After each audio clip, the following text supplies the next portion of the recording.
Ay, hi guys, ayan, magre-record tayo ngayon. Magre-record tayo ngayon guys about sa lab reading. 3 minutes lang to.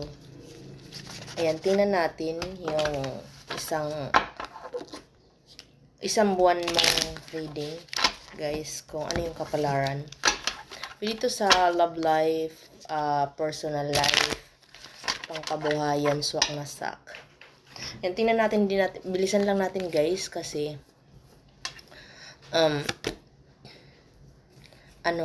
tawag dito 3 minutes lang to. Oh my god, baliktad yung card guys, hindi ako nagbabasa ng reverse. So holding on to tight can stop you from moving forward. So ayun yung kapalaran mo, stable ka na guys sa pera.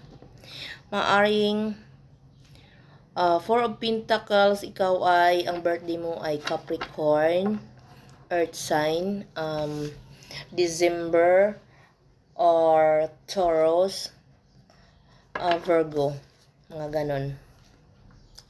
Ayan, reach out for the help you need when you need it. Huwag kayong mahiya, humingi ng tulong. Ayan guys. So, maganda to guys kasi may tutulong sa inyo or makakatulong kayo sa kapwa nyo.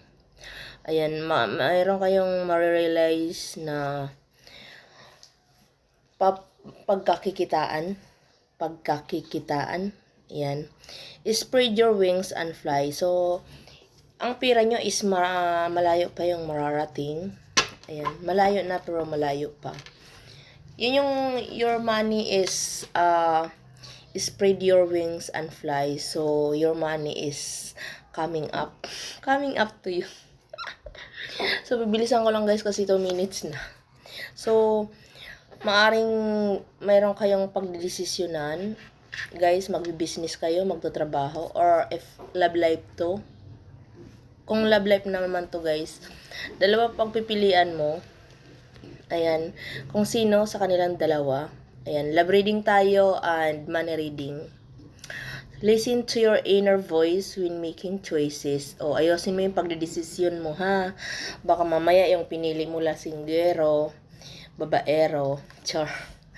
So, you need to stalling, indecision, strength through suffering, peace restored, is stalemate. Basta yun na yun guys. Basta meron kayo pagdedesisyonan, money or business,